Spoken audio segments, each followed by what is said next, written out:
থেকে পাশের ফুলের চালটা আমরা তৈরি করছি, পায়েস রান্না করে খেলাম, খুবই সুস্বাদু। ধানের যেরকম চাল হয় সেরকম বাঁশ থেকে এরকম চাল হচ্ছে। ভাতের জন্য এক ধরনের চাল, আবার পোলাও বা পায়েসের জন্য থাকে ভিন্ন ধরনের চাল। এসবের দিক পেরিয়ে বাজারে এসেছে বাঁশের চাল।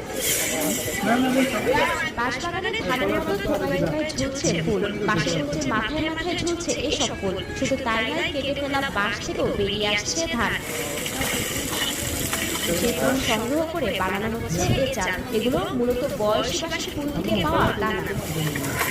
ভাত রান্না করে খাচ্ছি, আবার রুটি করে খাচ্ছি, খুব ভালো লাগতেছে। আমার জন্মের পর থেকে আমি শুনি নাই যে কখনো বাঁশ থেকে কখনো চাল আমরা পাবো, সেই চাল খাইতে পারবো, কিন্তু এবারে প্রথম শুনলাম যে বাঁশ থেকে চাল হওয়ার পর সেই চাল খাওয়া যাচ্ছে। আমার পায়েস খাওয়ার পর অনেক মজা পাচ্ছি। আম চাল পাড়ার মতো করে লাঠি দিয়ে বাড়ি দিয়ে গাছ থেকে নেওয়া হচ্ছে ধান। ঝুম বৃষ্টির মতো করে সেই ধান পড়ছে মাটিতে। উচ্চতা কম হলে নুড়ি পাতা